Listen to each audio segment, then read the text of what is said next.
Hey, and we're live. Allegedly, we might not be. Who knows? What's going on, everyone? It is Wednesday. We're feeling the holiday cheer because people have lost their minds. This is we were talking about this in the pre-show. We've kind of hit that tipping point, and I looked at the calendar. I'm like, yeah, that tracks halfway through the months. This is when people start getting all weird and panicky. It's strange. Yeah. I don't understand it. I sit back and I try to avoid that craziness, that weirdness that people like to call the holiday season. Yeah.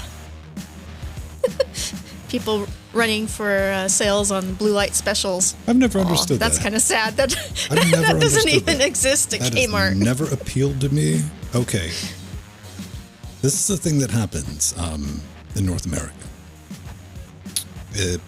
The day after Thursday, not Thursday, but the Thanksgiving, the Black Friday sales. Not this year. I don't think it's everything.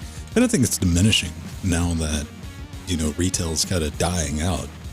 But that's always been like a news story or something else going on. Have you ever done that? Yeah. You have? Yeah. For what? What enticed you to get up early in a group of other people to do a mad dash to try to get something? Okay, it was Micro Center. Getting a processor $100 off. That was a thing. Yeah. That's the only time I've ever done that. I can't. But I got it. Yeah, well, it was a Pentium Pro. Well, that just tells me you got other problems, but... Yeah, that was back in the 90s. I've only ran across two. I was going to say I was only ran across one, but I've ran across two Pentium Pros. Once over at a friend's house, and we were just like, wow, okay, because it was his dad's older computer, which was barely 2 years old, and it was a Pentium Pro. I'm like, what? Okay. Although they were great. They were wonderful computers for rendering. Mine was in use. I have 3 of them. That's what I kind of started my animation business with. And I had 3 that I was using for rendering for years. This kid was using it to play Quake. He was like 14. Oh, okay. I was using it for what it was intended for. So I was with my friend Chris, and I think we were even still teenagers at the time, but there was something wrong with the PC, and of course we went and take a look at it, slid off the case, and went, what is this? It was a rectangle. I'm like, that's a Pentium Pro. What? Yeah. And somebody gave me Super one. Socket 8. As an old desktop PC, and I had it for a few months, and I finally just took the case off. I was like, it's a Pentium Pro. That's neat. Useless. Still neat. Oh, yeah. They were...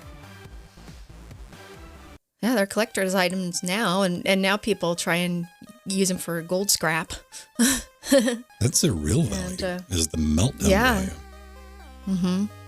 I have I've probably got like 10 of them just stocked. I have in stock, I got actually new retail boxes. I had bought a bunch of them just to have them because I knew they'd be collectible.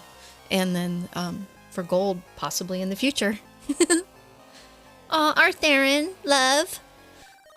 Love you, Arthurian. So here's my Doctor Who mug. This is one of them. This is one of those color-changing ones. If you put something hot in it, the TARDIS will disappear. I have my TARDIS mug somewhere. Yeah, you have one.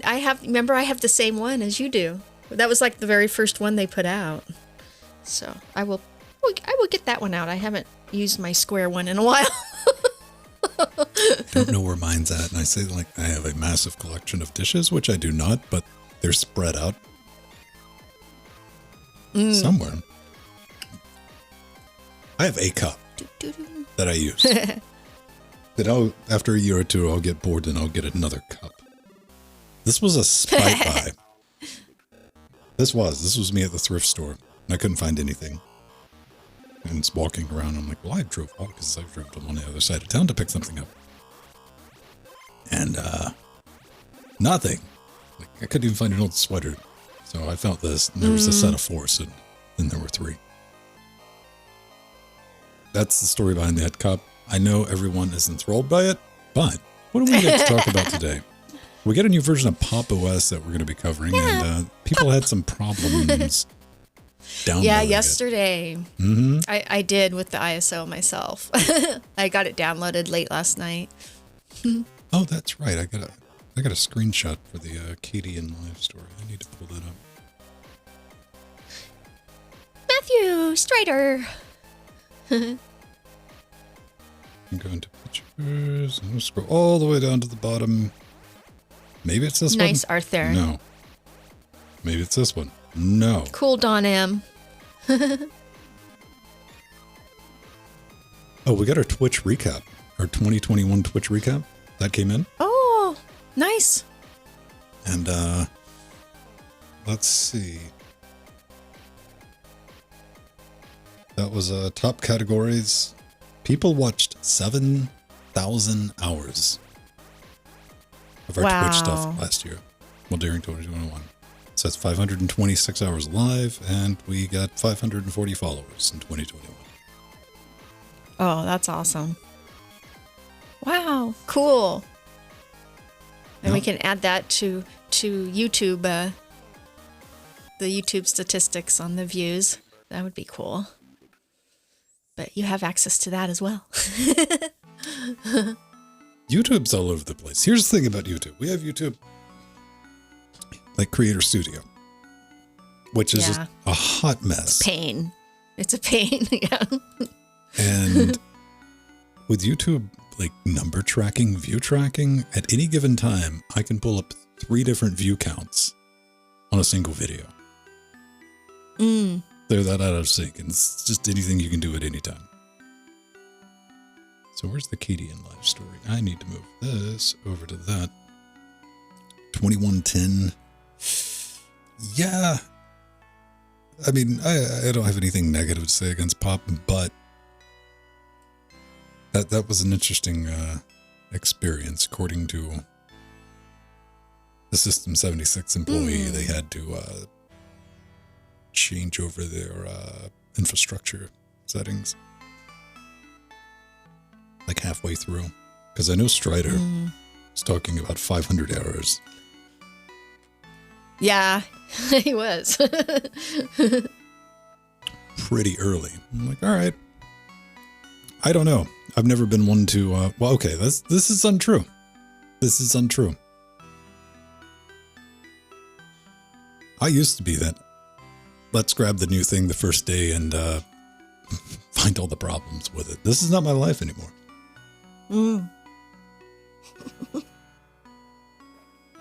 Like, I will not touch something till maybe a point release. Maybe after a point release, but before that? Yeah. Nope. All the updates went smoothly. Yeah, you don't have anything terribly crazy.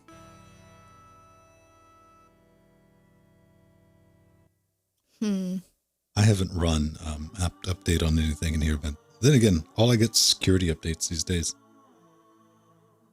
Because I run Debian.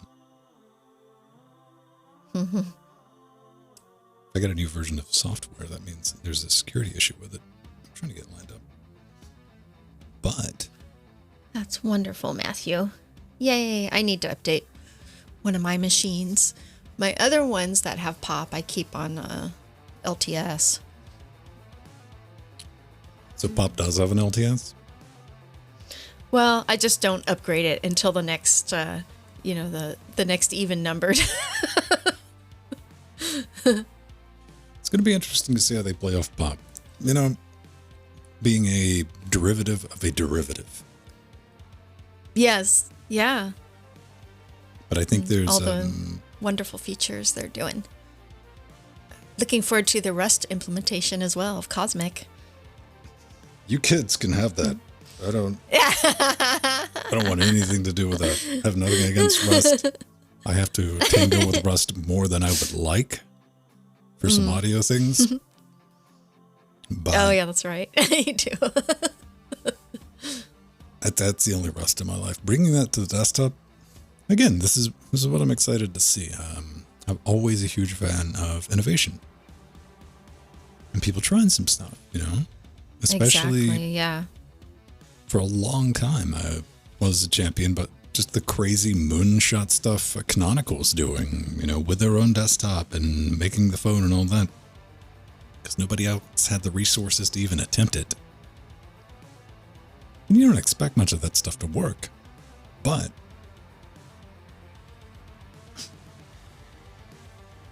well, if you want the latest and greatest, install Arch, baby.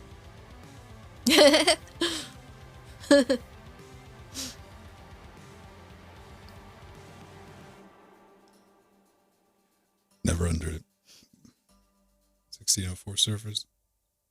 Man, whatever. You kids with your fancy stuff. I got some, well, I don't know. How far back is 1604? I don't keep track of, first I'd never run an Ubuntu server, but everything I have is Debian 10. I'm thinking about moving the after shows inbox to Debian testing so I can use it to build some stuff that I'm not prepared to put on Jackbox just yet. But outside of that, there it is. Finally. That's what I was waiting on. Like, come on. Yeah. So we are going to get going in about 5 minutes. So okay, I will go take a break and be right back. You do that, and I'm going to abandon you. I'm just going to leave you here all by yourself. Okay. Aw, okay. I guess, yeah, that'll be a thing. We'll take turns. That's how it is. So we got to talk about a couple of things. I'm going to go ahead and tell everyone, if you're watching in the pre-show, this Friday, I did a quick test of it, but we are going to be doing something called Trackmania. Not this Trackmania. This is very expensive Trackmania. We're going to be doing Trackmania 2. Because unfortunately, when you buy Trackmania on Steam, it doesn't come with these nifty 3D goggles. And I have the deluxe version that came with that. We're going to be doing a Linux Gamecast Trackmania server. For old people. Not necessarily for old people, but for people that just want to play some racing games. And what was it? About a week before last, I was able to get that set up. And tested it myself, Rohit, Foxy. We played around, and it's going to be a regular thing we're going to do on Fridays.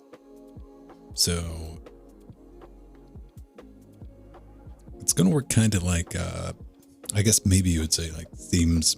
We could stick with like dirt tracks, regular tracks, puzzle tracks, stuff like that, which is going to be announced earlier in the week. So you can practice on them.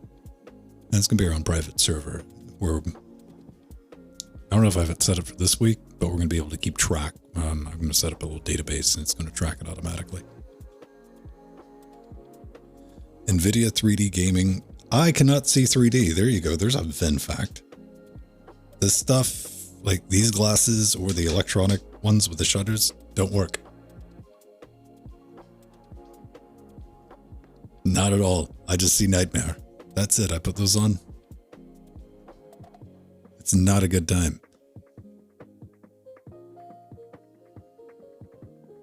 Which is, you know what? I don't think anyone expected this 3D movie craze to really take off, much less the 3D TV. Do you remember that, where you couldn't buy a TV? You couldn't buy a TV without 3D. That was a thing. It's the reason I held on that plasma TV for so long. I still got the plasma TV. But yeah. I don't know. That's going to be a thing we're going to be doing this Friday. So if you're interested in that, I'll put up probably a post this afternoon or tomorrow to let you know some times and some places. It's a racing game. It's like Hot Wheels. It's reasonably cheap. It's like $9 if you don't have it.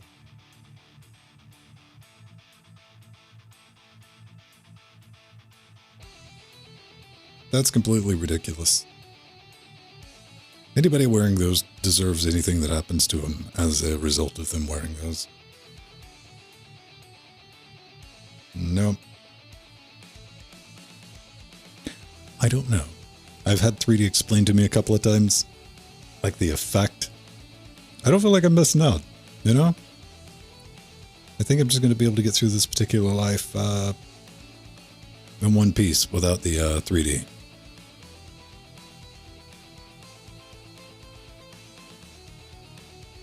That together, that's in one piece. What audio stuff is written in Rust now? Sound Firewire Control Services.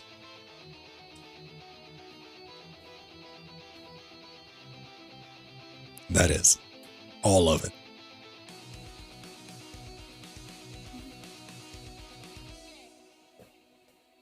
Do they even make 3D movies anymore?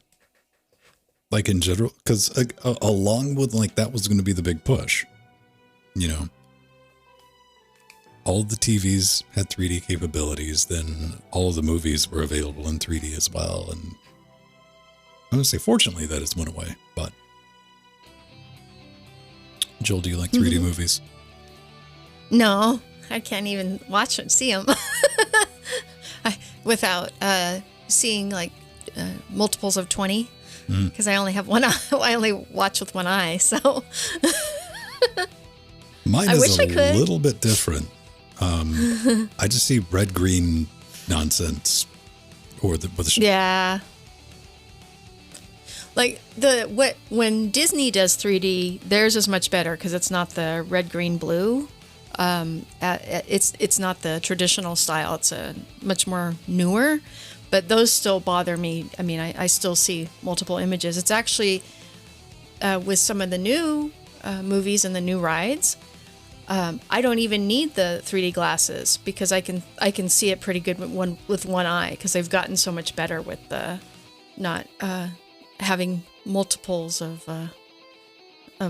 for one eye, multiple what do you call it, screen, the overlays, that's it.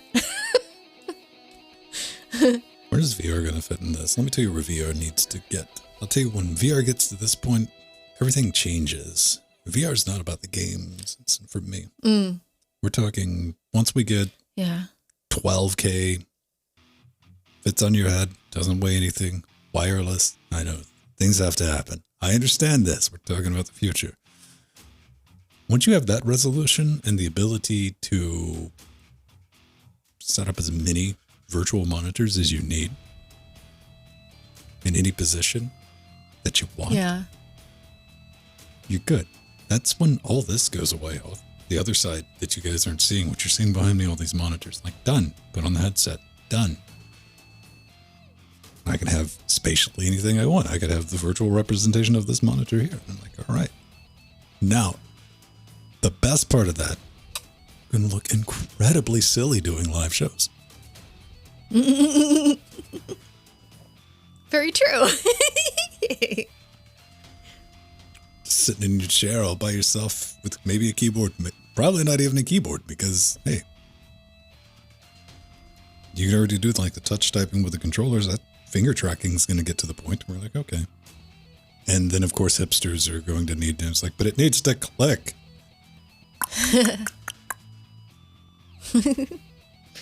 Man, I saw somebody did that to a C64. They took a perfectly good C64 and they put clicky switches in it.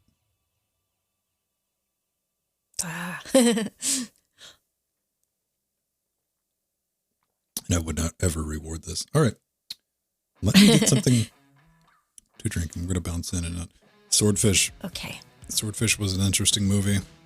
Oh, yeah, that was. Yeah.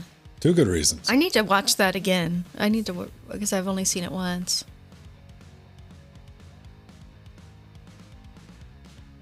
Yeah, I love the visuals. That was awesome.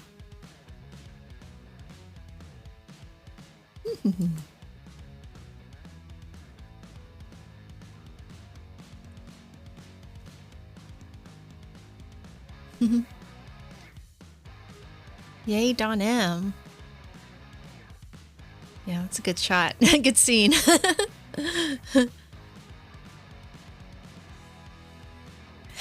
Hello, Gamatron. Hello, Mr. Alert. Alan, how you doing? Don M, I like your new avatar.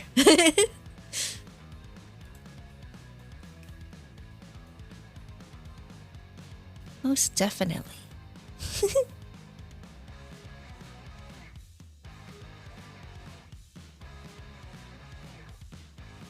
Yeah, Don M, so what was your favorite part of the movie? I think, it was just so visually stunning.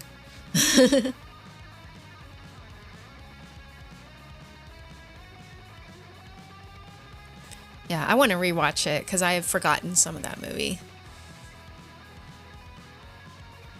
Yeah, it has, huh? Hasn't it, Alan? It's been really cold for us. It's in the 50s right now here in SoCal. I mean, that never happens. But it's cold across the U.S. Yeah, it got down to freezing last night. Yeah. Yeah, it was in the third. Well, maybe not quite. I was looking at my weather app, and it said it was supposed to be 36, I think, which is pretty close.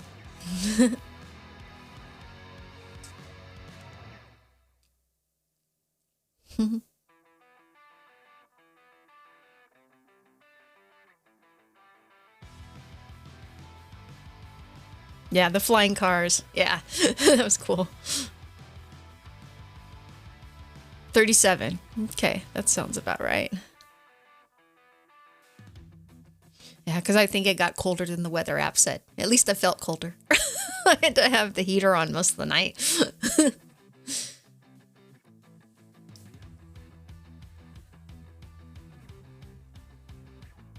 If it's summer or winter, yeah, Darkwing, I've been noticing that.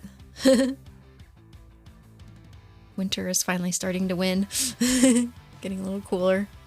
Yeah, we're supposed to have a cold snap across all the U.S. And it started from SoCal, so if it's, and that's the thing, if it's cold here, it's really cold elsewhere. That's generally how that works. Yeah. Yes, Steve husband, 3 cat night. We only have 2.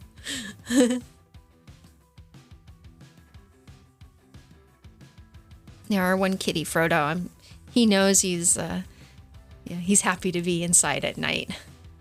Because of that cold weather. Our other kitty, she's a feral cat, and she will come into the house to eat, but she doesn't like staying in the house, but we try and sometimes keep her in the house, but she just doesn't like it. They're both outside. Actually, both kitties were playing with each other this morning because I fed my Frodo cat before he wanted some food before I started live, and so I fed him. When does a cat not want food? Yeah, he eats all the time. He just grazes throughout the day.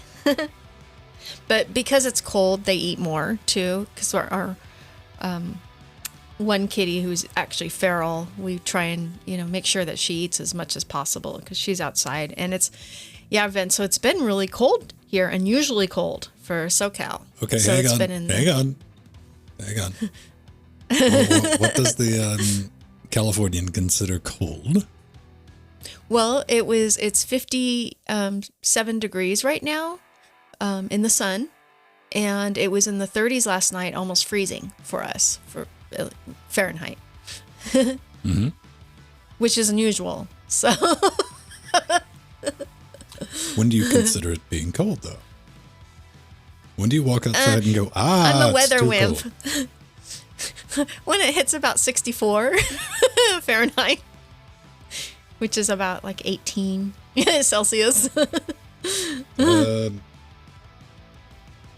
I think. I got to look that up. I have no idea. Yeah.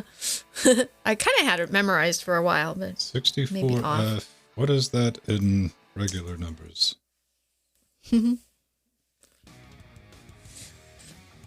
17, close enough. 17.7778. 17. Okay. Yeah, usually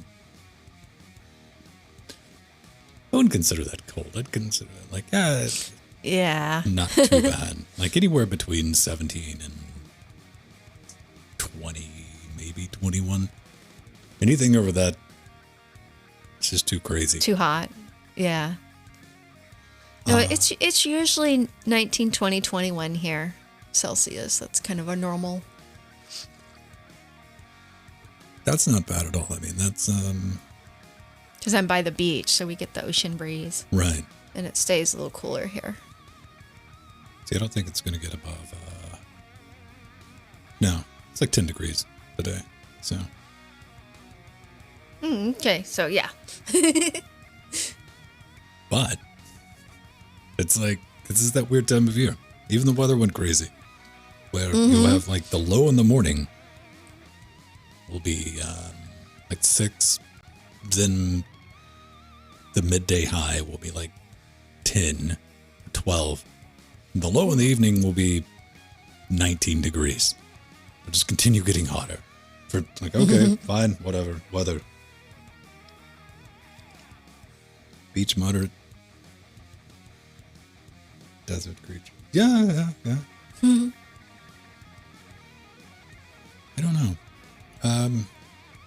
I don't really pay too much attention. Like, long as it's not some fury and hellscape, I can make it to my car. And from the car into another building, I'm fine. You know, I can tough it out. I did read that people with the Toyotas, I believe it was a Toyota, correct me if I'm right, but they have to pay a yearly subscription to enable remote start on their key fob. Oh, geez. You know, that kind of sounds like Toyota. Yeah. It was Toyota. I couldn't believe that. Okay. I couldn't believe that.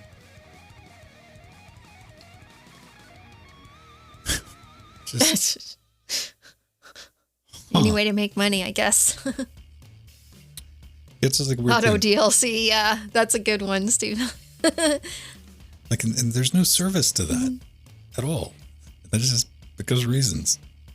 Like, remote start doesn't require a transaction outside of the fob and the receiver in the car. It just blows my mind.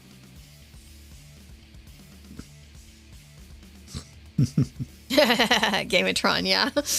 I used to do that for my parents too, and I didn't even drive. So they would send me out to go start it and get it warmed up. With modern vehicular technology, it's nothing. Yeah, it's not as needed. You just get in, cut it on, like the best car.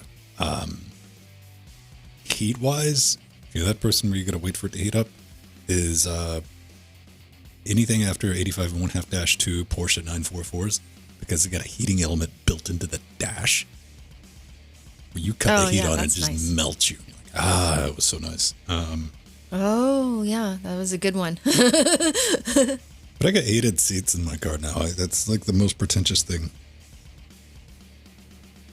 And they're weird. I cut them on because every now and then I realize, like, hey, I paid for heated seats. Let me dial that thing. No. Then your butt's going to sweat. I mean, then you get hot. Yeah, overheat. Yeah. It's not my thing. All right, it is almost 3:30, and we're going to get into this. Okay. Going to pour one out for a much unloved technology.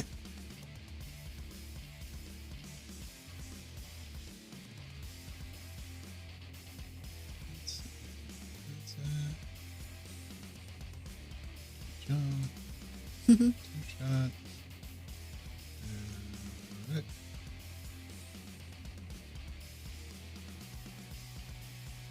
Who? Oh. Yeah. I miss Pedro too. Don't worry, he's in a better place. Yeah.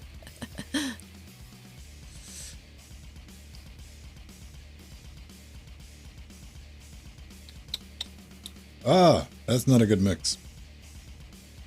Ooh. Was that your tea? Was it too strong? No, the tea chaser after the whatever unholy mixture of whatever this was, because I just grab a handful of packets. I buy a bunch of boxes and it's like pour them into a big box, and it's a grab bag, like powdered drink mixes.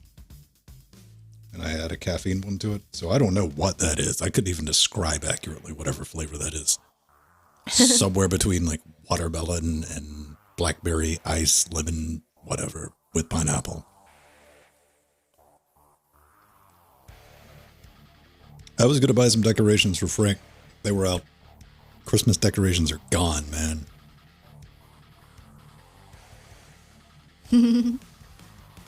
I wanted to get like a nice little elf or something. Oh, yeah. I was going to do arts and crafts. Yeah, they were wiped out. I was going to make like a little ball gag for him and hang him upside down. Oh. We had gone to Target to get some Christmas supplies, and this was a couple months ago, and not everything was in. And then we went back a couple weeks later, and everything was gone.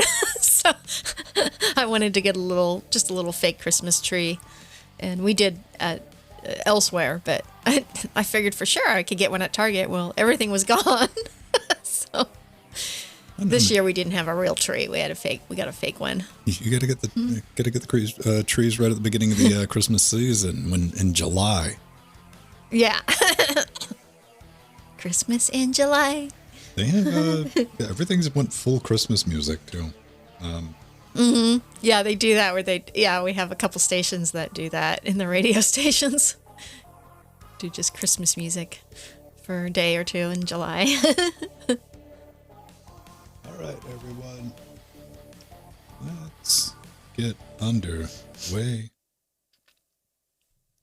We scroll this down and let's get that loaded. That's recording. Hey, that's recording. All right. Take another sip of whatever flavor this is. Oh, that's atrocious. I love it. Oh, I've been drinking herbal teas lately, which is actually not tea because it doesn't have caffeine in it. I can't have the caffeine. So, but I've been enjoying the herbals. Hippie water. Yeah, hippie water. That's.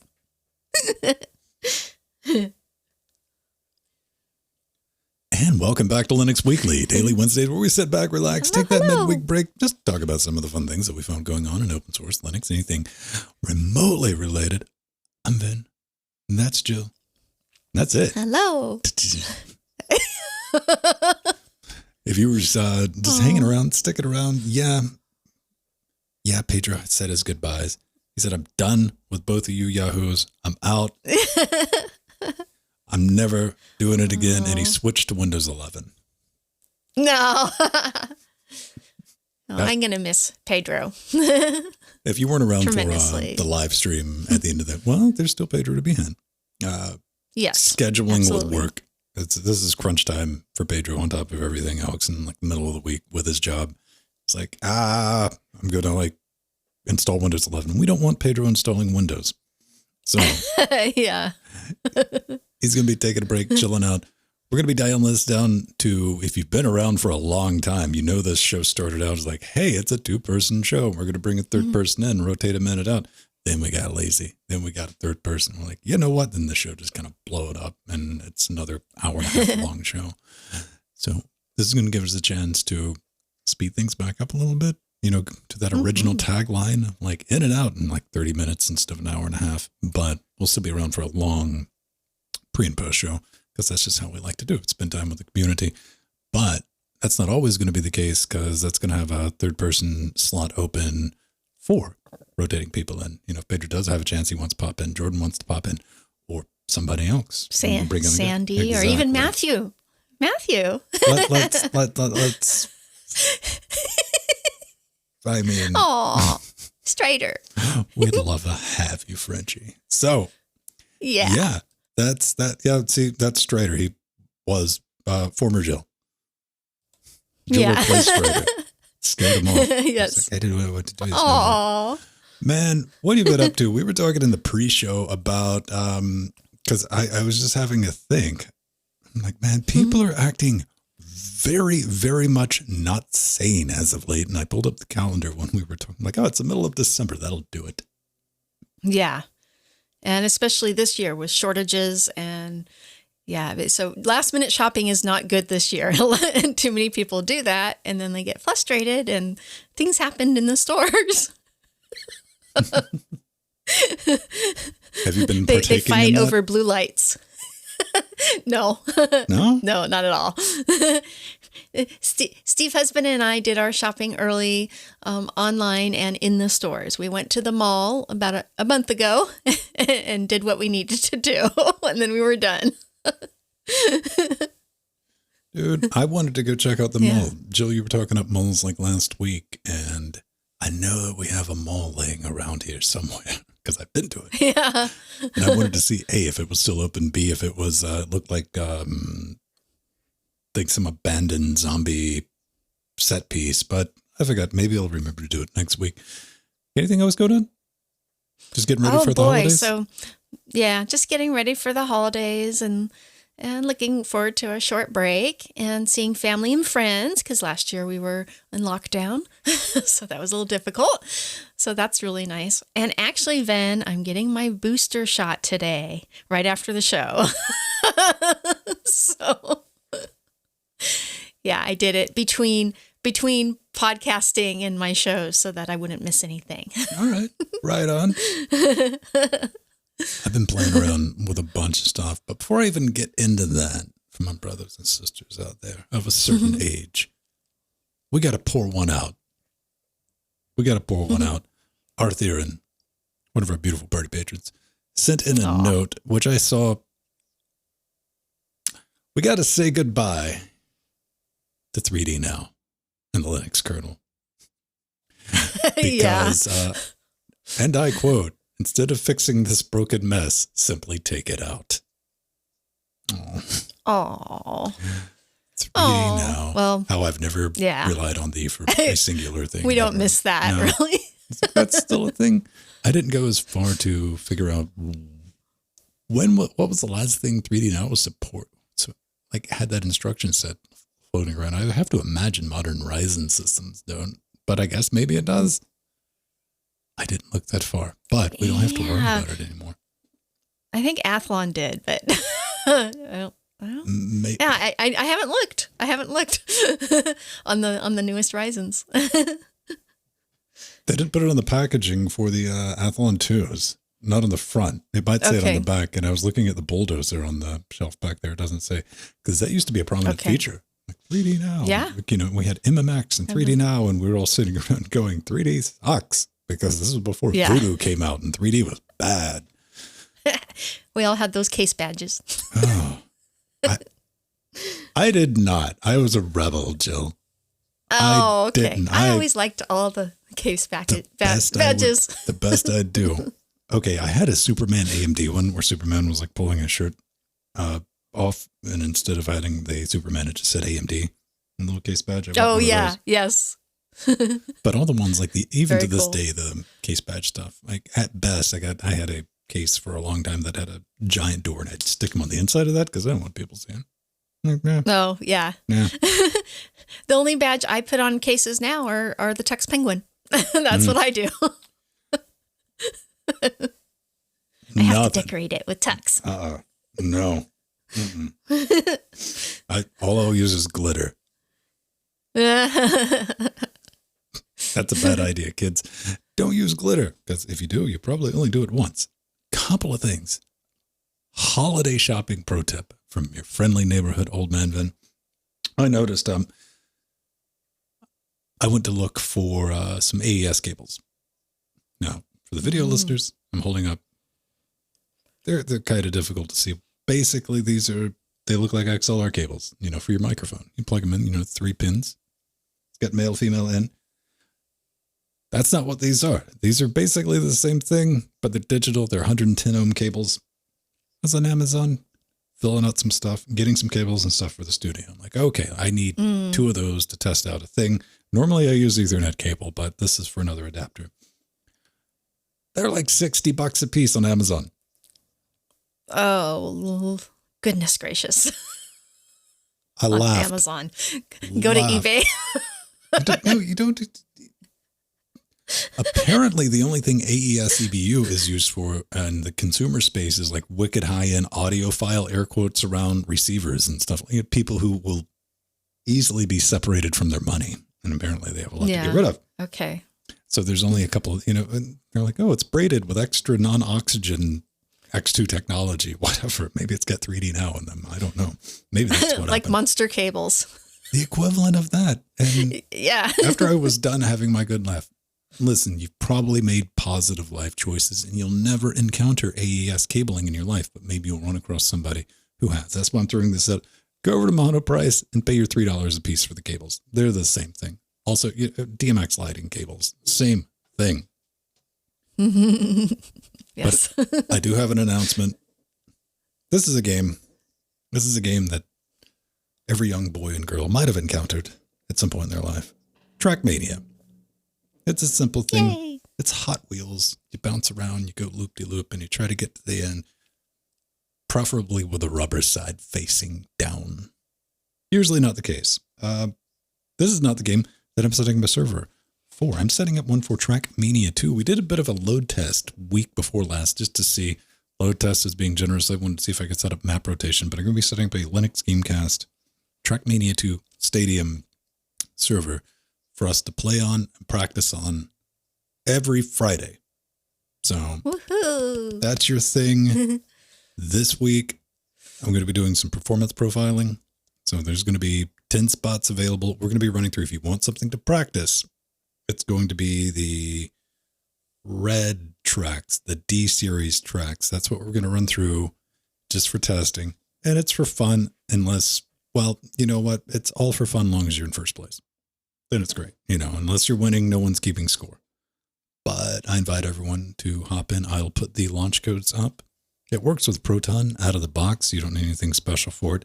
It is silly cheap. This is the reason why I chose it. It's like $6. Mm-hmm. It will run on Intel integrated graphics. Another reason why I chose it. And it's just fun. Mm-hmm. You can pop in and play and try to set some times with us. And again, it's not serious racing. When I say Hot Wheels racing, I mean that in the purest sense. You get in, you play around. If you want to get serious, you want to get competitive with it. Yeah, you can. Rest of us, we're flying through the air on fire. It's like, oh, this is neat. Yeah. And I've been looking for something like that since, like Rocket League. We used to have that in the after shows, and so we get a bunch of people in. This is something, fun. Yeah. Just get everybody together. If you want to hop in Discord, come talk with everyone. That's going to be completely optional. And I'll put an announcement up on Patreon and get the launch codes, the password, if you want to come watch it, and we'll be streaming it live. But yeah, that's that. Mm-hmm. Arthur has his box copy. Yeah, this is not my box copy. This is the I had my 3D glasses on earlier that this came with. This was the deluxe package. This thing was like €69. Wow. Yeah. But €69. How about €76? Oh, yeah, even higher. That's like 100 US. It's even a new operating system release. Yeah. So this is really exciting news. The latest Ubuntu Linux-based Pop! OS 21.10 has been released with lots of new features and updates. In fact, a ton of new features. It now ships with Linux 5.15 kernel and the latest proprietary NVIDIA drivers, and that sets it apart from classic Ubuntu, that it comes with the latest proprietary NVIDIA drivers, which is awesome. And Pop! OS 21.10 Cosmic now has a smaller window for the application library, and it doesn't open up full screen like it used to, making for a much visually cleaner experience using the OS. I really appreciated that. I've been playing with this latest release in a virtual machine and have had fun with it. And love all the new changes, including this next one. Just in case you break something, there's another new progressive feature called Refresh OS, which has been introduced in Pop! OS 21.10. What, are you just trying to challenge me to break it better? All yeah, right. yeah. I have personally never broke pop, but it does happen. Like Linus Sebastian found out. So because of that, that's probably why we have this new feature.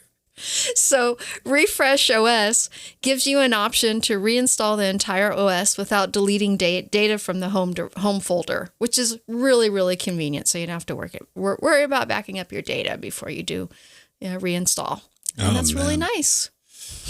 I don't know. I mean, couple of things. One thing we noticed yesterday when this rolled out was a collection of people complaining about 500 errors, not 500 individual errors, nay, but 500 errors in general. They couldn't get their downloads, and that eventually got fixed.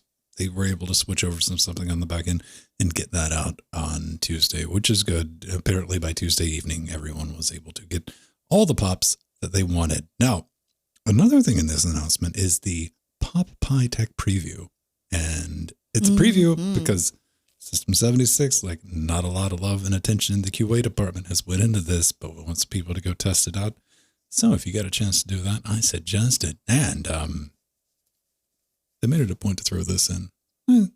They're now hosting Pop OS custom software repos from their own infrastructure. Or at least I think that was the idea until sometime yesterday when they went. Yeah. Yeah, I think that may have broke yesterday. Do you think we could say they pulled a Valve? Remember when Valve had the idea of like, hey, man, we're going to launch the Steam Deck video live stream, and everything was on fire. Yes. Maybe not a good idea to load test this on release day. Yeah. We were talking about that earlier. I for years now, not even since I started getting everything set up in the studio, that has to be production ready. But even before that, even with Ubuntu, I always wait for a point release. Like that initial, it's like, you guys get out there and have fun and tell me what's broke, and I'll join you on the flip side. Yeah, absolutely.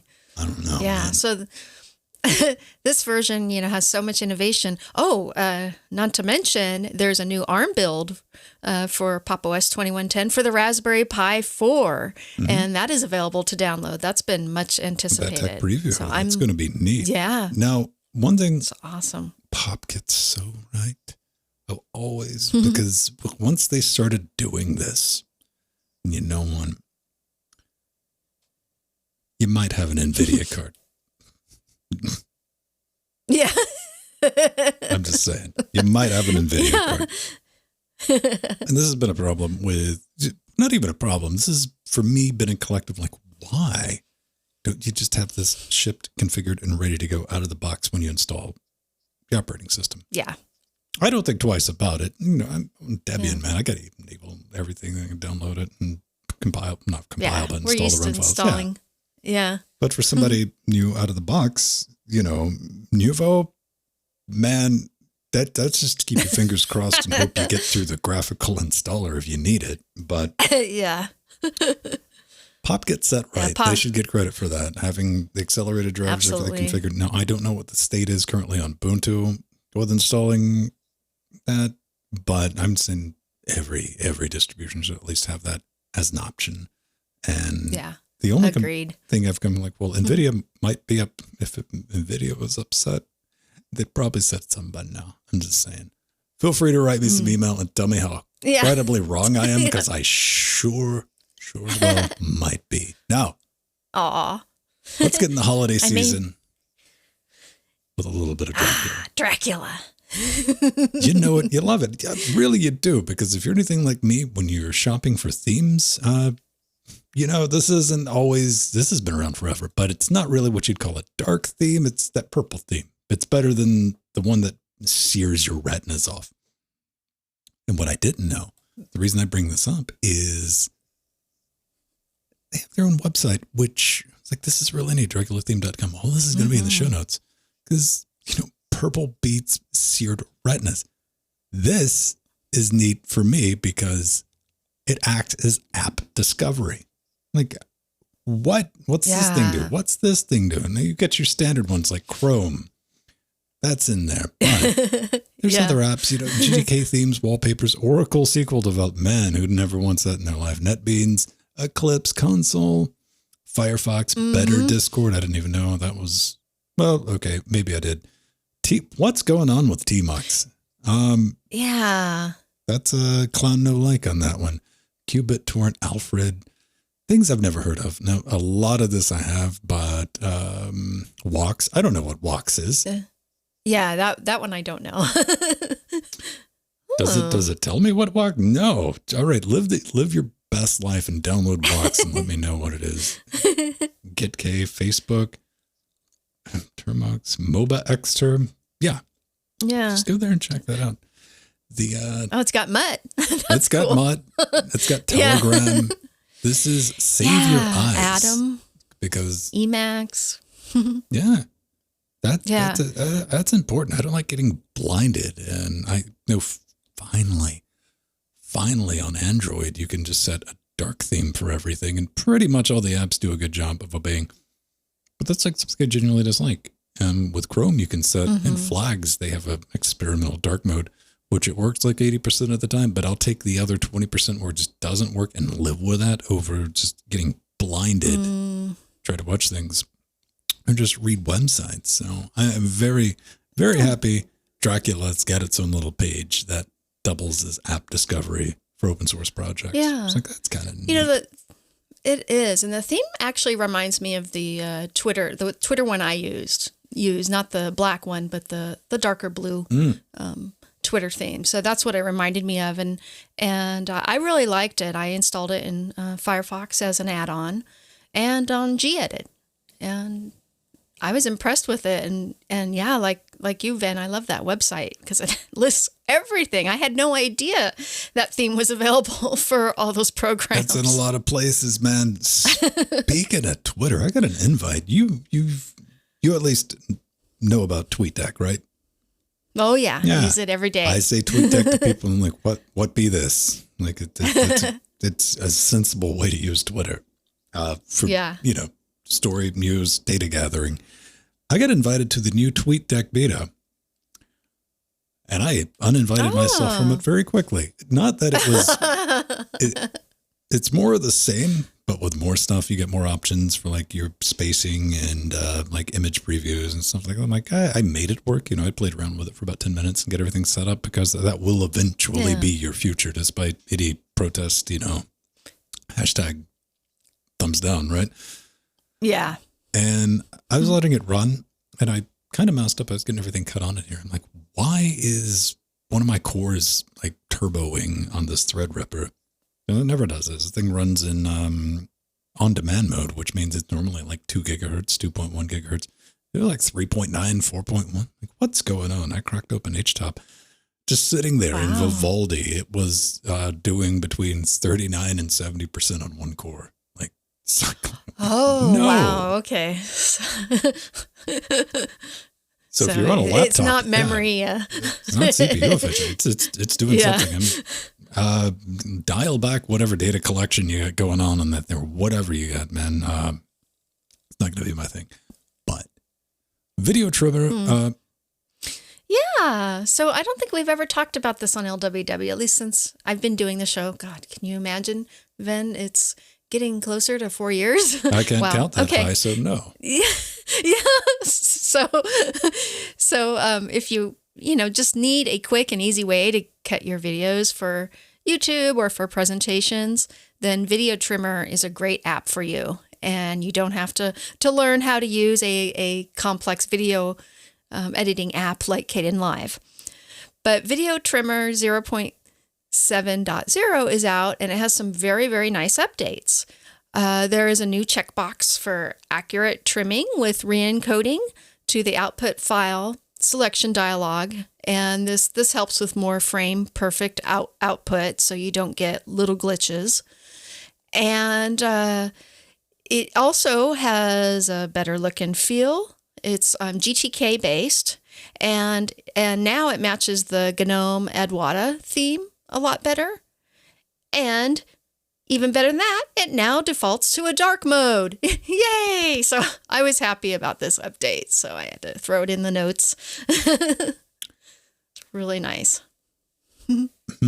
I am so far removed from The simple editors. Yeah, the only thing I'm trying to imagine this lifestyle of like, all I have to do is chop the ends off. Oh, great. Yeah. That's really good to see. That's really good to see.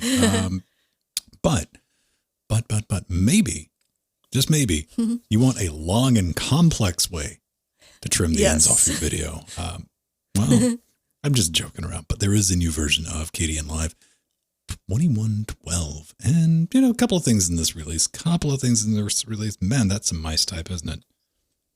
Maybe. Yeah, it's tight. I had to zoom in really far so I could read that. And it's gray font. It's got some things going. People don't mess with scrolling. Don't mess with, just come on, give us the information. That's what I'm looking for. So a couple of things in this. I downloaded it. I played around with it. One of the things is the slip feature. If you've ever needed to align clips with a quickness without doing the chop and slice, you can kind of snick something in, get it aligned.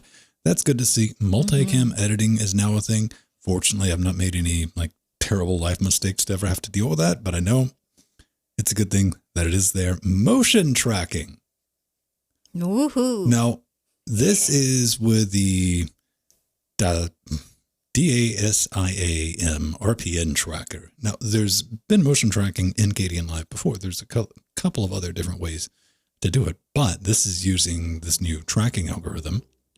It relies on the deep learning models, extremely accurate results. And I downloaded the models and I put them in the directory and I started up with the app image. It kind of found Jordan. There's Jordan. Did it find him? Yeah, well, it's not quite. His face isn't quite centered, but not quite. But at least it's in the general area. Yeah, considering I was using a square instead of like an oval that I normally use with a face, it had the general idea. It was in the. It was definitely within the Jordaverse. So yeah, I mean, I'm going to say, good job on that. Object obscure. That's a couple of new things in that. You got pixelate and opaque. If you're wondering about that, where do we have? If you're just trying to cover some faces up, or, maybe you've lived your entire life and you're like, man, I really wish I could be a bright green rectangle. Dreams come true. Yes. You can make it happen. I didn't realize that was a video. There we go. So yeah, you can hide behind squares, possibly other shapes, and multiple for that bins. Ultimate security. Man. And this was something that I was really excited about is you can now create multiple project bins from folders. And this is really a great feature for organization.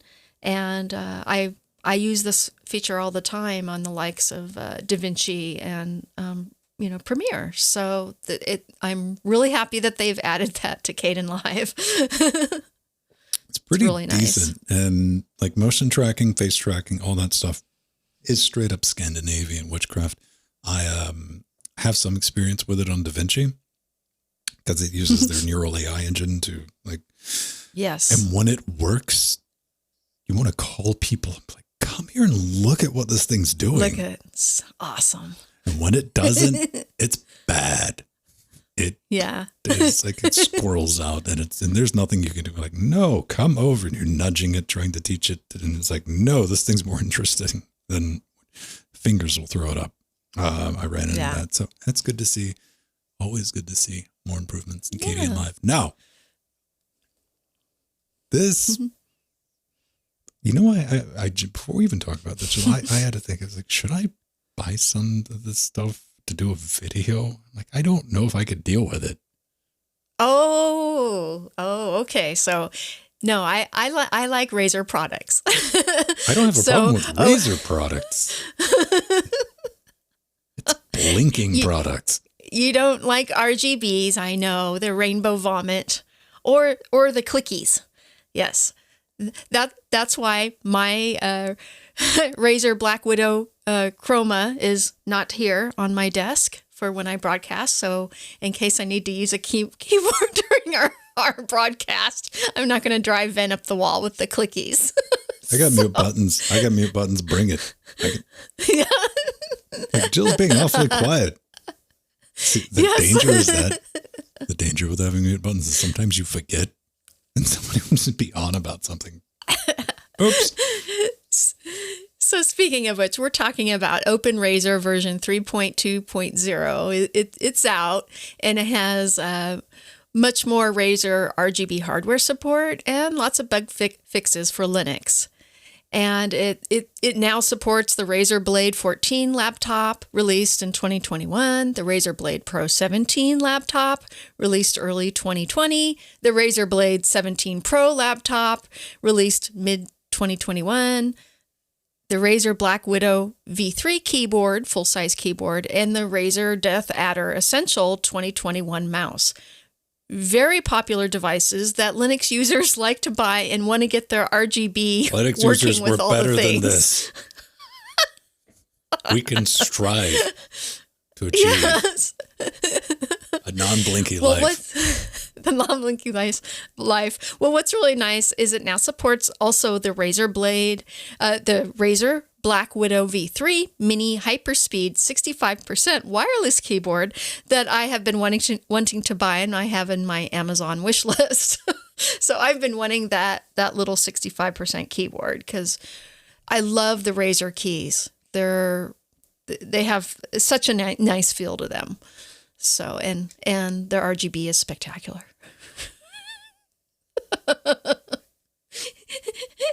Ven doesn't like either of those functions. No, I'm just trying to think how I can visually represent an asterisk. Visually spectacular. Yeah. Nothing against that. Now, when I think about Razer, I think like a lot of people, I'm thinking about their gerbils, their desktop gerbils. And yeah. I went looking around. Nay, just looking at the OpenRazor website, we're talking about keyboards. That's the thing. Okay. Pretty much all of keyboards, them. Like, laptops. Man, my first thought was like, calm down. Jeez, how many keyboards are mice? Yeah. Lots Look of at all mice. those mices. Yeah. All that rodentia. Chill.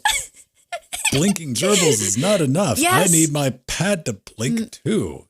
Oh, the Firefly is great. I have that mouse pad. And then, of course, you need your ears to blink in sync. Yes. Headsets, we're talking about that. And there's miscellaneous devices because why not?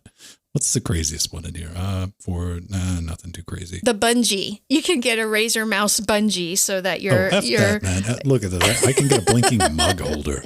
What is a mug there holder? You go. Yeah. Oh, that's funny. I didn't notice that. Packages cool. are available for pretty much anything Debian based, Fedora, NextOS, Solidus, Void, Red Hats, and Arches in there. I was about to say, man. So to say, this is really good to see this stuff because, absolutely, and it's not necessarily a kid thing. I just do it for just for the joke. I'm like kids these days with their blinky things. Man, back in my day, children, get off my lawn. We were installing cold cathode tubes in our cases. All right, high voltage, get electrocuted stuff, because we had neon lights. So, this is just an easier way to do it. And your peripherals, you might want them to blink, and that's decent. And something like this, maybe I'll get a mouse or something just so I could do a little video to have and this is the easy way to do it. And definitely. So you can rock it like our Windows brethren. So we can have get our RGB on Linux, our Rainbow Vomit. My entire video is going to be covering how to cut it off. Yeah, there you go. That'll be your next video, Ben. Did you buy a Razer product? Does it blink? I have the solution for it. No more duct tape. And we'll take that off and we'll just disable it. Fortunately, even your motherboards, like the MSI motherboards have built-in Threadripper motherboards have lighting because, man, remember they really tried to sell these as gaming systems because they didn't know what they were doing.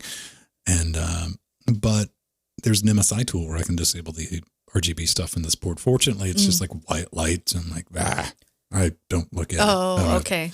Yeah, but I mean, if it looked like a methamphetamine fueled kaleidoscope of Christmas cheer, I would disable it. Unplug it. Yeah. I'd be cutting traces is what I would do, but it would be easier if there was some software, much like OpenRazor, that we could play around with. But yeah. one last thing. This is a victory story. If you're a patron, this video has been up for a minute and I've been talking about it in Discord back and forth. I do a series called Interfacing Linux. I got all the stuff back here. It's getting bad, Jill. It's getting bad. You've got lots of videos now. Wow. It's not even the videos. I'm talking about the hardware. Oh, we're starting to get to the point where I'm like, I got to buy another rack to keep the stuff in. And the reason I have to keep this stuff in is because we run into situations with the guy helping me do this. He's like, hey, man, can you test X, Y, Z? I'm like, yeah, let me go get it. And we're talking about audio interfaces because at my core, I'm a hippie. And I think about the environment on Tuesdays after 6 p.m. But there's a bunch of really good audio interfaces. People looking to make music, people looking to get into streaming and all this fun stuff that are incredibly cheap, and they're so much better than your Focusrite Scarlett that is $100. Absolutely. Yeah.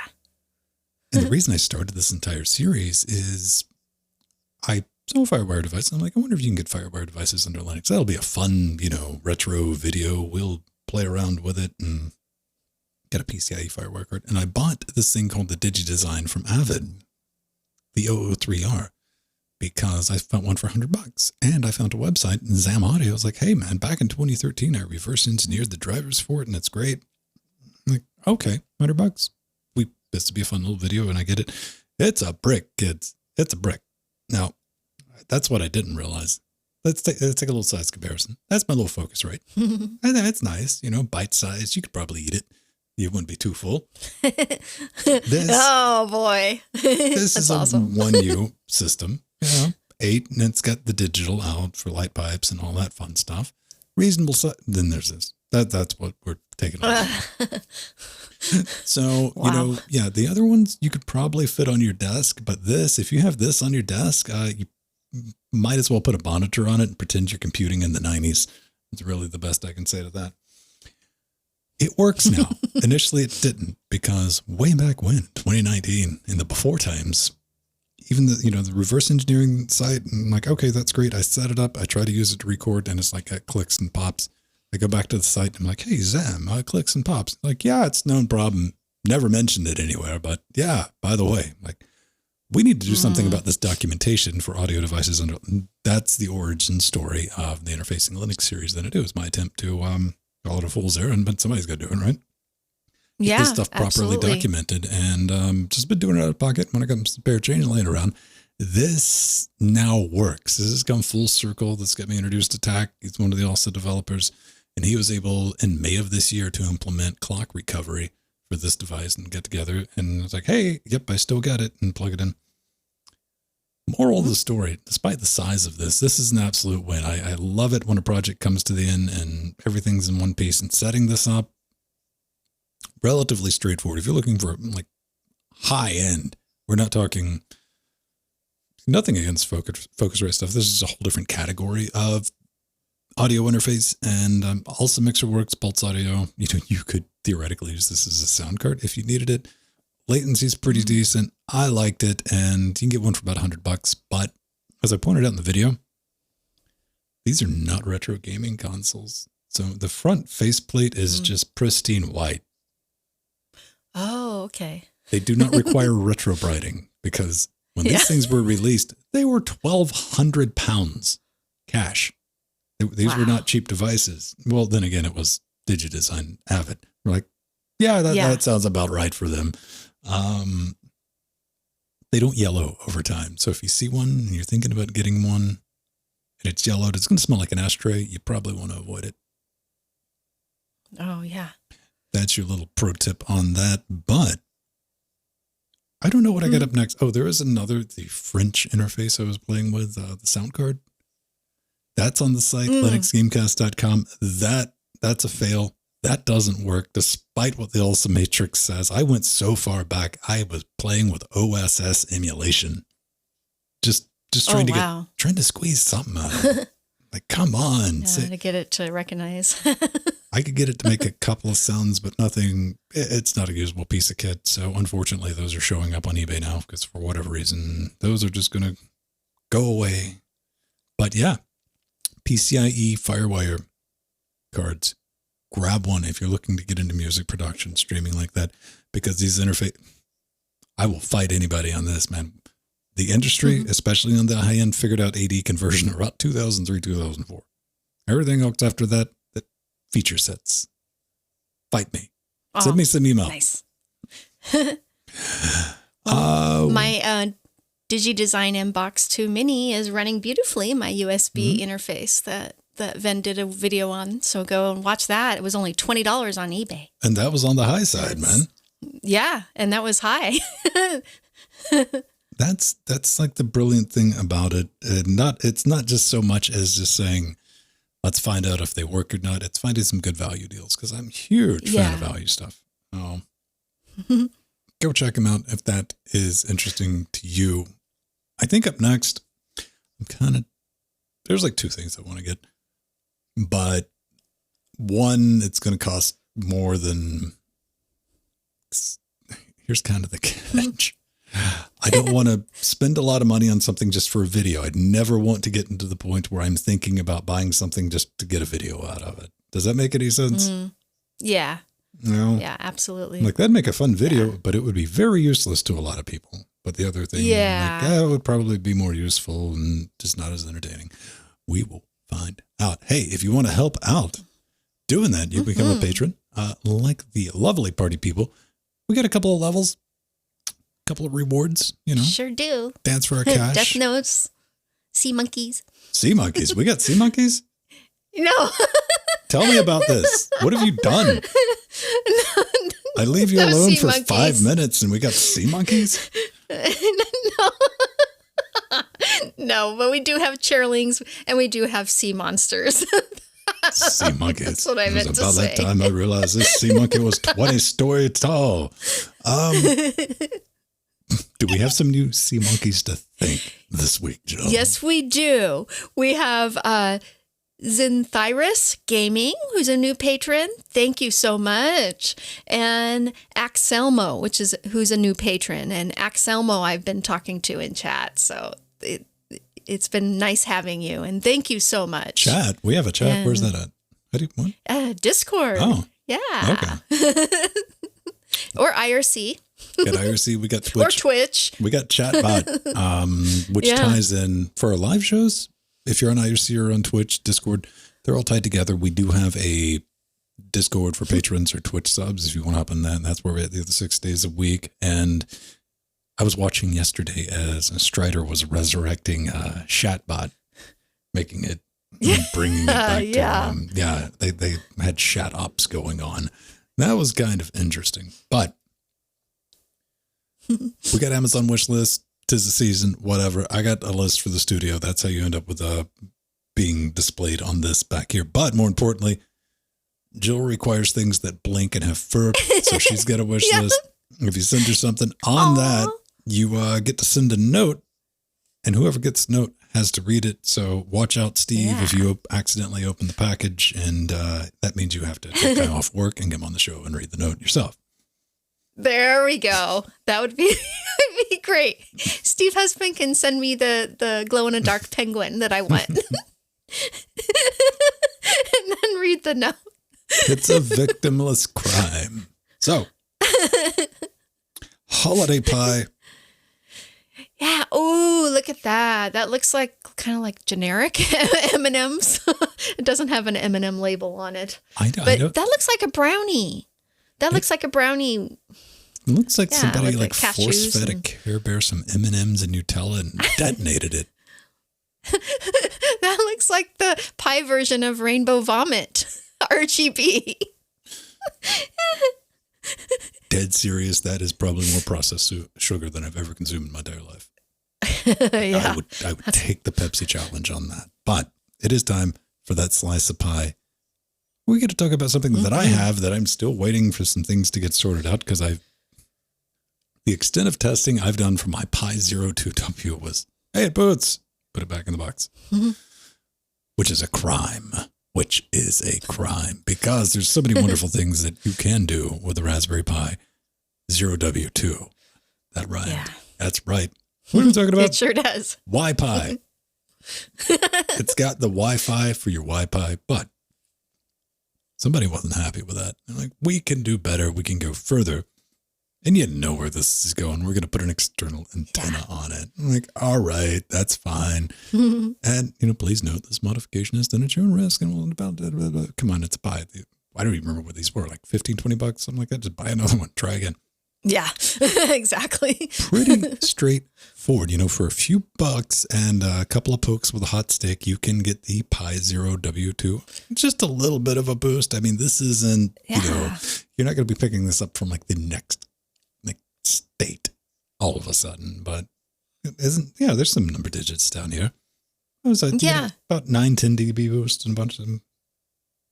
Yeah, it's pretty nice. I mean, I was actually really impressed because it said that the Pi Zero 2 could detect 14 Wi-Fi networks in their testing with an external antenna, but only 4 without it. So that proves right there that works really well. And even in my house, I always put Wi-Fi antennas on all my adapters in the house. I'm going to quit watching this because I'm going to be snarky and talk. I'm not going to comment on other people's soldering because I know mine's not great anymore. Oh, yeah. Yeah, I want to be that person on the internet. Like, just shut up. That was directed towards me. Yeah, it's got a boost to it, but it made me think. We got like these $15 little devices that we can hook up with like an 18650 LiPo battery and go around with a little screen. How far removed are we, Jill, from the days of pre-smartphones? It was a darker time, kids. Being war driving in a car with a laptop, just picking up these novel new things that we could, called access points. Yes. Remember Wireshark, all the things? I remember driving around in the passenger seat going, and just thinking back, we were bored. It was a dark time, but now we got something always like this. trying to get on your neighbor's Wi-Fi. That was just seeing how many points we could hit. Reading about people doing it with satellite dishes, like setting up these antennas. All the fun stuff. Cantanas. Like any new technology at the time, it was uphill both ways in the snow, but it was still fun to play around with. And now we got something like this, $15, put an external antenna on it, and just have some fun. Yeah. Which is pretty neat. It's awesome. I just wish it had 5Gs. Oh. I'm sure there's an adapter for that, for the Pi. I need some help. Because we're about to talk about the email section for our Trackmania team that we're going to be doing on Fridays. I want to call it the 5Gs, but I can't find a good... I got like grandparents, grandpas, get good, but I can't work my way up to 5Gs. So help me out. Send in some feedback for our old person racing Friday afternoons that we're going to be doing. But if you want to get in touch with us, head over to linuxthemecast.com. We have a contact button. We got a drop-down menu. Pick the right show. This one you might see if you're watching the video. LWDW, Linux Weekly, daily Wednesdays. Make sure that's selected. Fill it out. Give us an email. Give us a topic. And it might, just might, end up right here on this very show. On our show. Like Earl's did. Jill, what does Earl say? It's talking about Blue-eyed Smiths. Yes. As you all know, I've been unhappy with the quality of Linux and bounce around between Windows and Mac OS X and Ubuntu lately. I was wondering what you guys think about Fedora Silverblue or other immutable root distros a la SteamOS Next or SteamOS 3. I think package managers suck, and I guess we shouldn't have said that. I'm sorry. And I'd rather duplicate. See, the problem is, Jill, if I beep that out, people will be very curious. Listening, like, what did she... I wouldn't have said.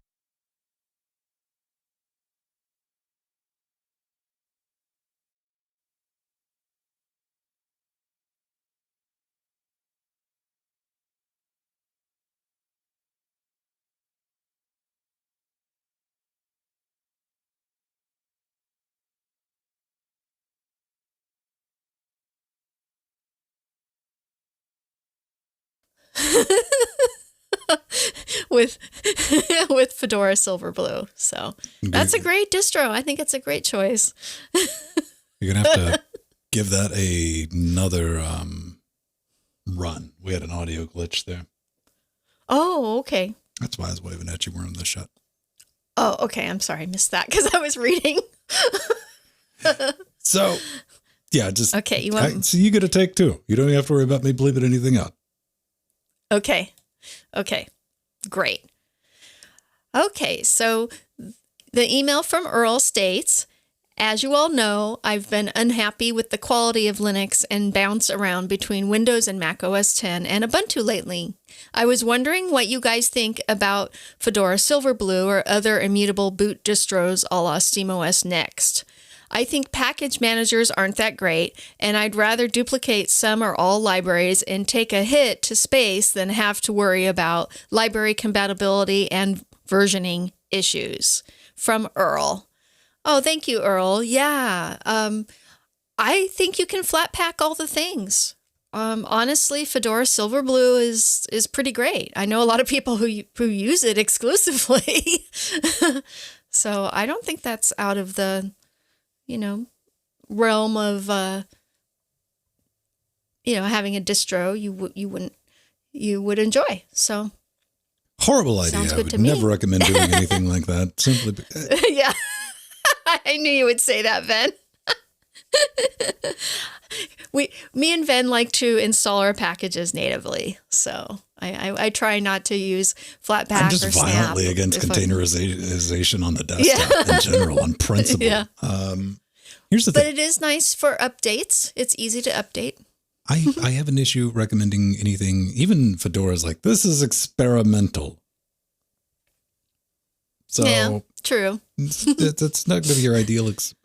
I had a very surprisingly popular comment on our Linux. Somebody was asking, like, hey, man, fellow distro hoppers, how do I, when do you find the thing and how do you get settled down and what choices do you make and what should I pick? And I wrote him back. This surprised me because my inbox, I'm like, what happened this time? Because last time my inbox blew up, I was on a Linus Tech Tip video. And I saw it had like 200-300 updates. And I just wrote back. I'm like, listen, let me tell you, this is how you know that you found your perfect Linux distribution. It's as simple as this. Once Linux becomes your operating system and not your hobby, that's when you're going to settle down and find the right Linux for you. Until that point, Absolutely. Don't spin your wheels worrying about which one should I think about choosing. You'll find the right distribution and give it its forever home. And it might be Silverblue. It might not be. Probably won't be CentOS because it's CentStream now. Yeah, Fedora 35 using DNF is beautiful. I've been running Fedora, so that's easy to use. Mm-hmm. And but yeah, like Ven was saying, you just kind of pick a distro and learn it really well, and then later think about. Well, it's got to become your operating system. Linux has to become your operating system before anything. That's just how that works. You got to bite that bullet. But that's like a you choice. That's not no one else can tell you about that. That's got to click up here and like, hey man, I just want to run this. This is going to be the operating system I'm going to use. And I made that choice like 30 years ago. But so it's weird. Like, don't listen to anything I'm saying. I'm talking to you from the past.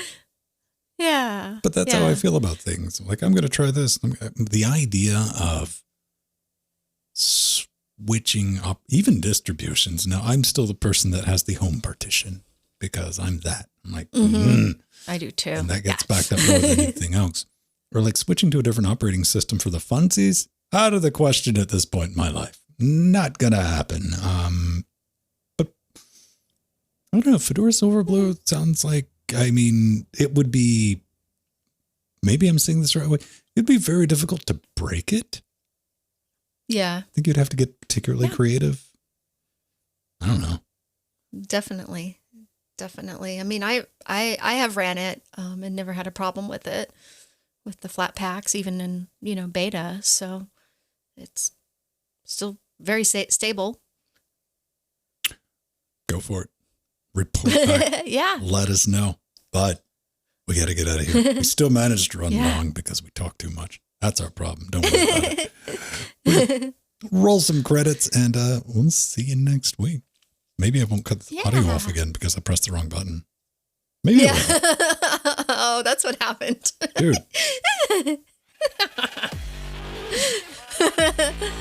Now we got credits. We love all our patrons. Here's our credits. So See, it's not pressing the wrong button, kids. It's finding out which button you pressed. And our advisors, Omegas and our Theron, thank you so much. We love you. And our executive producers, Aldius, Barbrandt, Scott M, and Foxdog, Atomic Ass, Mike G. Didn't quite make it. Chicago's Kicks. Huh? Chicago Kicks.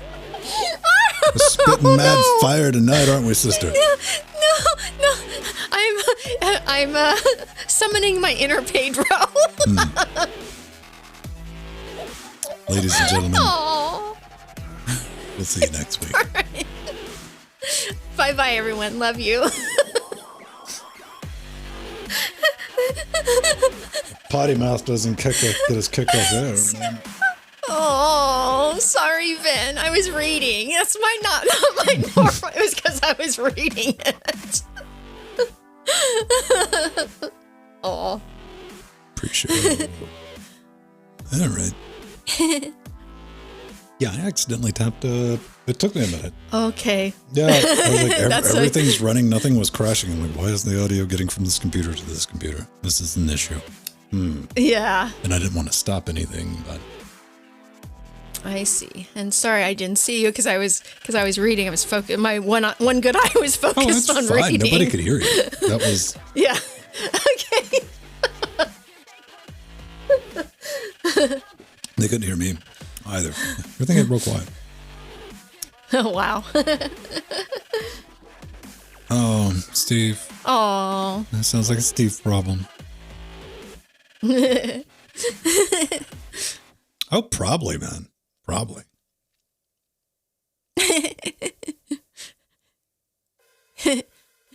For those sending hate mail to or feedback mail to LWW, keep it clean so I don't read it. I don't have to spot it. Yeah. All right. Let's see. So we'll do a 10 minutes, which we've got about 8 minutes left. We're going to bounce Okay. up.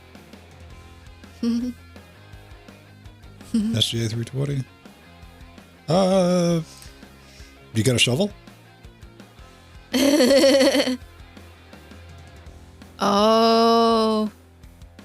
Oh yeah. Oh yeah, that's a thing. You got to make sure. One of the biggest things is you got to make sure that if your RAM works, to buy it when you can on eBay, because that stuff's hard to get a hold of because you have to have the matching pair. Yeah. Just make sure you get a fresh copy of Windows 2000 for it.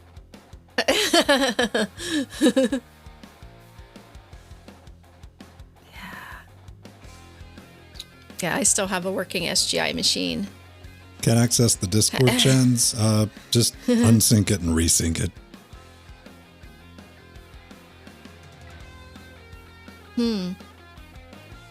Poor inertia. Well, I think 100% of the time that fixes it 100% of the time. I know it does in Yeah, my end if I resyncing. can't get into another, because I back a couple of people on Patreon and they got Discords. And if I ever have that Yeah. problem, I don't troubleshoot or anything. I'm just like desync, resync, and it pops back up. I've done the same. Yeah, we've had quite a few people have had to do that.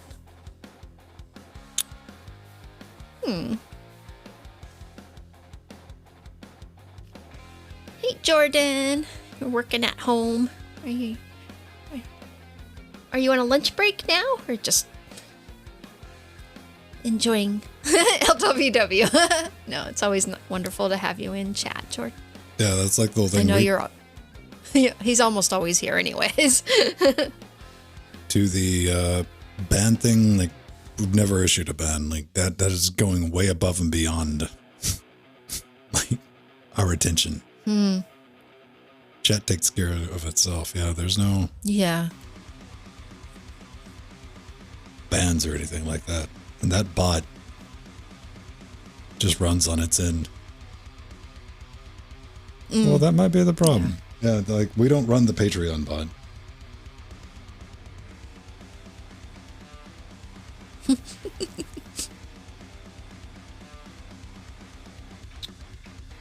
Yeah. Yeah. Ooh.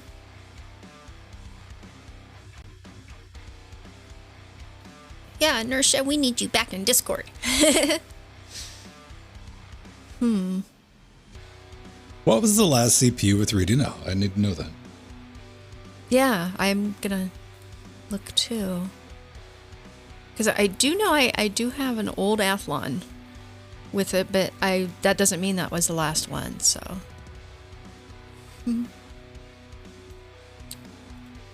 3D Now.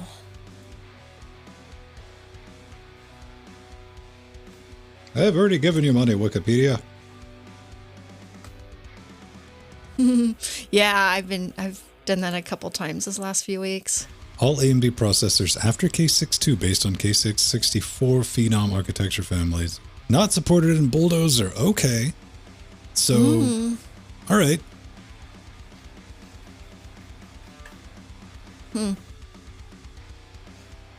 So those had 3D now. My Athlon 2 is, but not my Bulldozer. All right. Okay.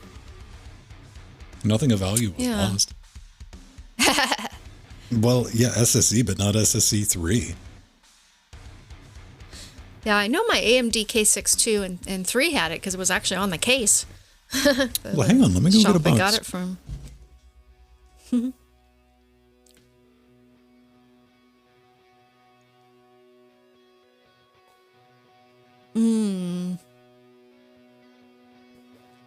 Let's raise this. We're looking at Wikipedia for 3D Now. Can you believe it's 1998? Yeah, that's. I kept thinking it was a little earlier, but 1998 does sound right. There were some other predecessors to 3D Now that didn't really take off. AMD processors and ATI Radeon graphics to see, share, and create. Man. Free 6-month trial of AVG. Antivirus. Cool and quiet. Oh, boy. 3-year warranty, direct connect. I'm not seeing 2009. Nope. They didn't. They were not plugging it with the Athlon 2 series. And as we've determined, the Bulldozer, the nice tin can, did not have it. World's first 8-core desktop processor. Oh, okay. So it's in my one laptop per child because the Geode GX and the Geode LX actually it says added 2 new 3D Now instructions, which are currently absent in all other processors. So my one laptop per child had a unique implementation. Cool. Inertia, yeah, just send me a note. Use the contact form, man. Just that'll go. I'll route that to my email address, and like if we got something you need to or want to talk about, like we'll work something out.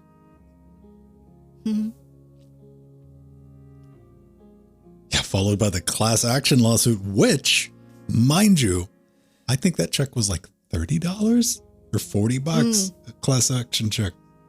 I was surprised. I almost just tossed it away. Yeah. Because if you've ever, I did like one class action with something like, oh, that, okay. And I checked for like $1. Like, well, that was a waste of my time. So I never bothered with it, but I did it with the AMD thing because I was just automatically enrolled because they went back and got receipts. And yeah, I got a check from AMD for like 30 or $40. K10. It's kind of interesting. Cool. But more importantly, I have my Bulldozer unlocked FX 10 case. And Jordan has the CPU. Okay.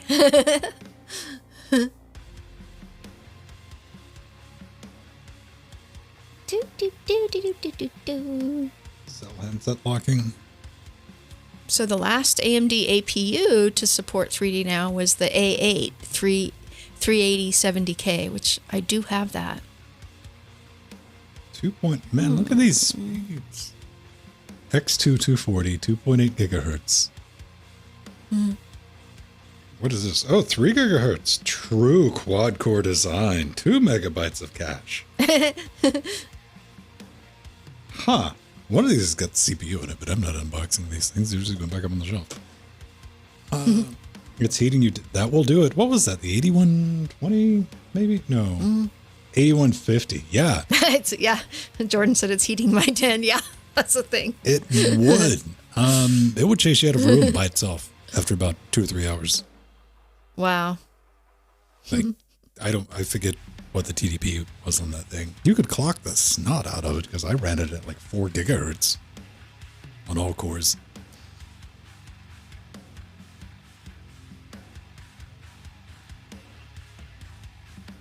What is cell handset locking? Oh, you mean just like having it locked where you can't put anything else on it? Like Lineage? Or like locked to a provider, maybe? I don't know. I don't buy mobile phones. I'm unfamiliar with this. Provider locking? Okay. Yeah, Steve has been our Theron is our nephew. The Hyper 212. That's a beast. I had the Hyper 212 on this one. Well, the one Jordan has. It lived its best Hyper 212 life. The Hyper 212 I've put back into its box because I'll use it in the future, man. They messed up when they made the Hyper 212 because everyone just bought one of those for like $30. And we're done. You don't need anything else. Yeah, they're great. The only reason I swapped out because I got one out of like straight curiosity. I had the Hyper 212 on the Ryzen system, Jackbox, and I was content with that. It made a little bit of noise when it wound up, but the only reason I swapped that up is because I put the Corsair water block cooler because I was just curious because Corsair made like this one, like I think 120 millimeter, like all in one. I'm like, I bet that thing doesn't work, and I just threw it up on the wish list, and Arthurian picked it up. To join me in curiosity, I'm like, let's see how long this works. Like for 10 minutes before it overheats, but it turns out it works. So, not broke, don't fix. Yeah. That's.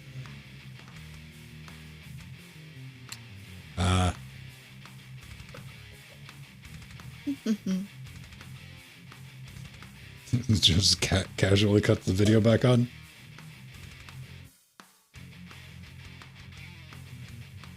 Lock it up.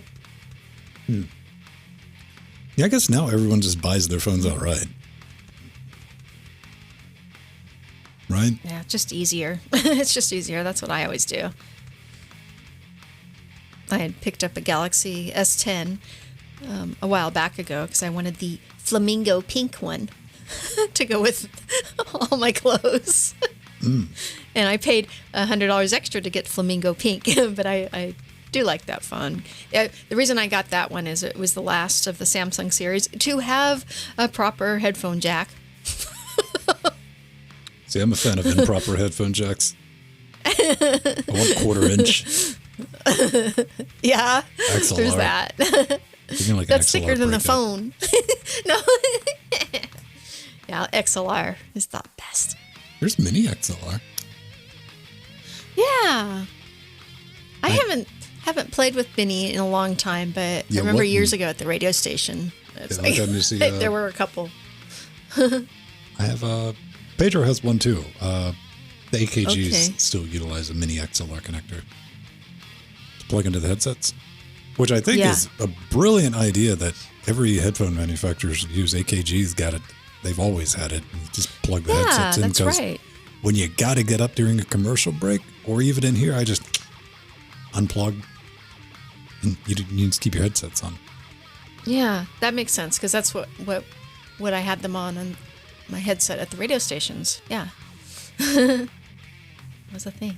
Yeah, that's like the first thing with like mobile devices, like even the, what was the last one I got? I got the Galaxy S whatever tablet. Yeah, like even out of the box, step one, I immediately wiped it and put Lineage on it. Yeah, that's what I do with all my mobile hardware. And then I actually, another reason why I buy specific phones is so I can put, Ubuntu Touch on there and the other distros as well.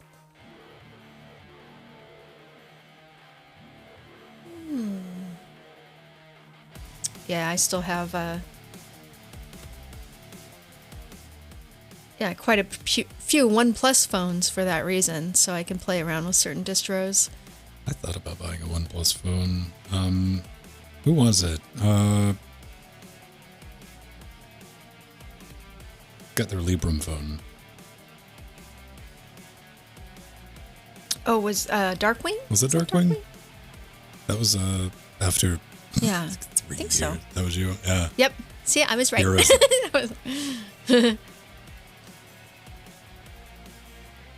That thing's a chungus. Yeah, it's thick. And they overheat. A handset been with an issue. Wi-Fi 6. What do you... Okay, it can't be for speed, can it? What's the use case for needing the Wi-Fi 6 on your mobile? I'm curious. Honestly, just curious.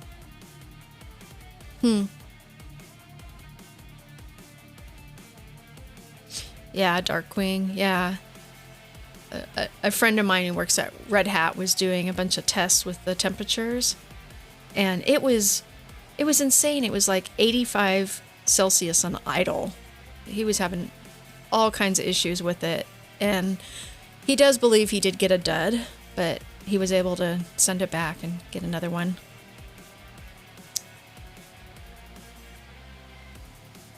Ooh. Yeah, inertia.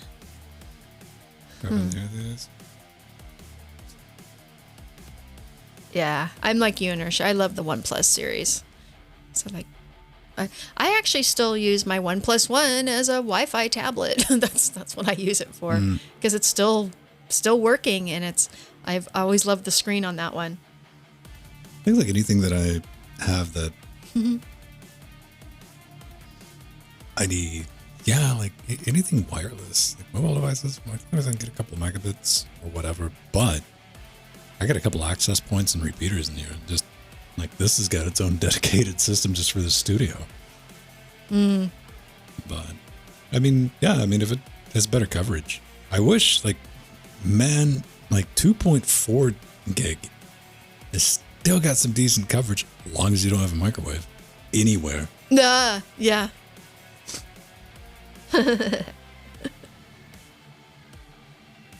Yeah, around this house, honestly, I'm still using 2.4 because we have our walls are essentially concrete and chicken wire, and the 2.4 penetrates it better than the 5. But I do have a repeater for 5. I just need to set it up. So the lights in here operate on 2.4 because that's a thing in this brave new world we live in. Yeah. But AC did nothing for 2.4. Yeah. Like, I got decent connectivity throughout the house. But then again, I'm not ever far away from an access point. Yeah, that's yeah. But I think on top of that, I don't believe I've ever run a speed test outside of just morbid curiosity. I don't expect real high speeds on Wi-Fi. I guess I should, but I don't.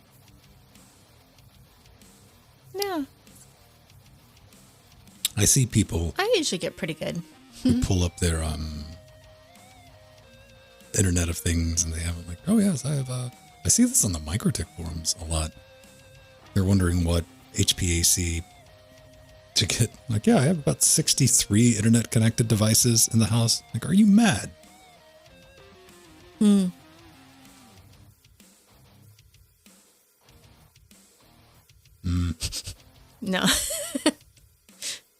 In fact, when whenever I'm on the air and streaming, I turn my Wi-Fi devices off. There's only one that's on in the house, just so I don't have to worry about it. The internet in here is separate, so. Oh yeah, that's right.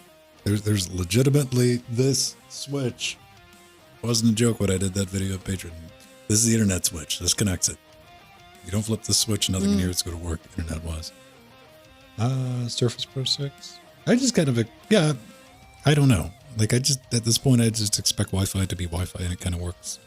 Of course, I remember the first time I'd set up Wi-Fi, and the amazement of, like, not having an Ethernet cable plugged in. I'm like, look at this. You go to a website. Oh, it was magic. It was truly magic. Mm-hmm. Yeah, that was 802.11b.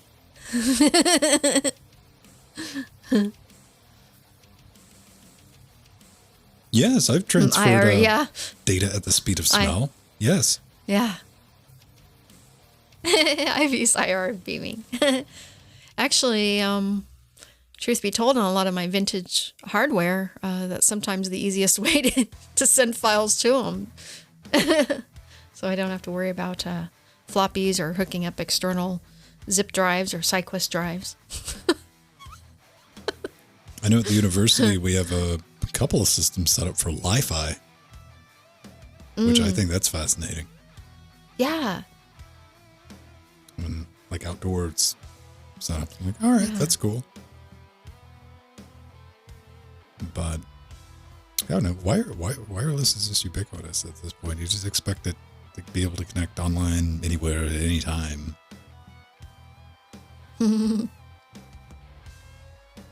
Optical links. Yeah, I'm just glad we got rid of the like line of sight requirements for wireless transfer. I think that was definitely an improvement. Oh, absolutely. I was just gonna say that's the biggest problem with IR was you had to put your other device so close to it or within, like, in the line of sight. The only advantage of like line of sight IR controls was playing two multiplayer fighting console games, because you could definitely reach out and mess up the other person. Oh yeah, that when you makes were sense. losing. Yeah. Yeah, it was awesome. Oh yeah, the Sony Klee. Yeah, I have a Sony Klee. Yeah.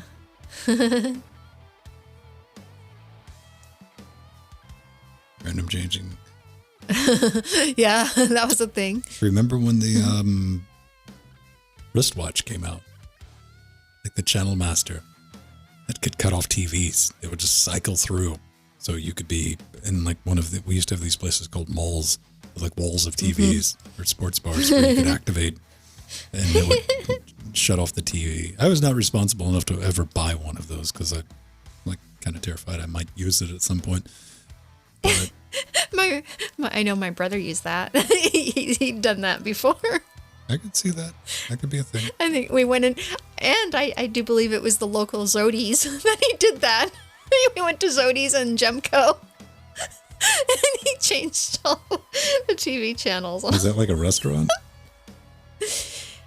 Zodi's was kind of like the predecessor to Mervyn's. What's a Mervyn's? And Mervyn's is like Kohl's. What's a Kohl's? A department store. Okay, thank you.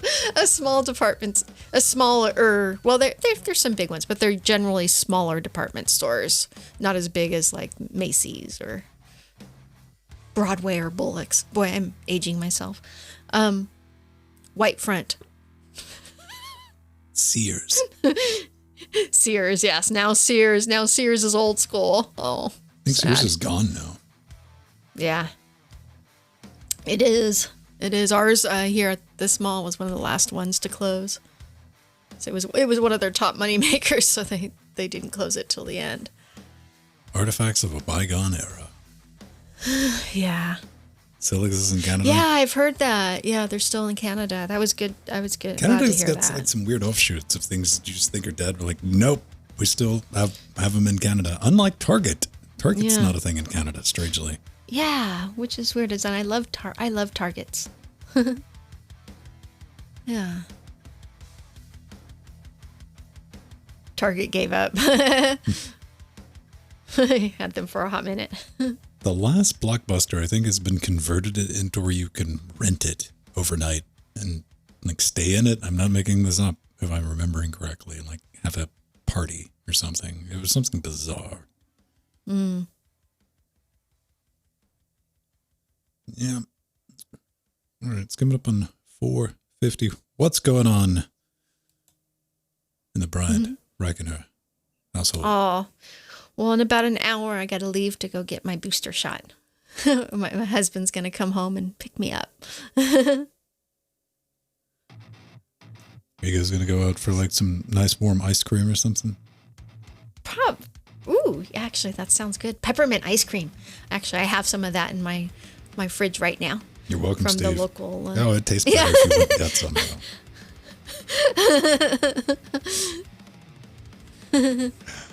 Oh yeah, Tiger Shark dished it by Blockbuster. Yeah, warm ice cream. Warm ice cream, which is like hot cocoa. Because, Steve husband puts my peppermint ice cream or just ice cream in general in my hot cocoa to cool it down, and it tastes so good. And especially the peppermint one for the holidays. It makes it, pepperminty with lots of cream and vanilla. I love it. Sounds truly horrifying. That's the most sugar I've had in a couple days is the hot chocolate. All right. Or my favorite is actually white chocolate because I don't have to worry about the caffeine element because it's not really chocolate. Yeah, you're just crunk out of your mind on the raw sugar. Yeah. Yes. I don't do stimulants. I just eat a pound of sugar every day. All right. Okay, everyone. I'm going to go cut this up into a little show, and we'll see. You'll see somewhere around like 7 or 8 in Discord. I'm like, delete XSplit if I forget to cut out the blank spot, so I have to redo everything. Because I've done that before, and it'll happen again. Until next week, everyone. Bye-bye. Okay. Bye-bye. See you soon, Steve husband.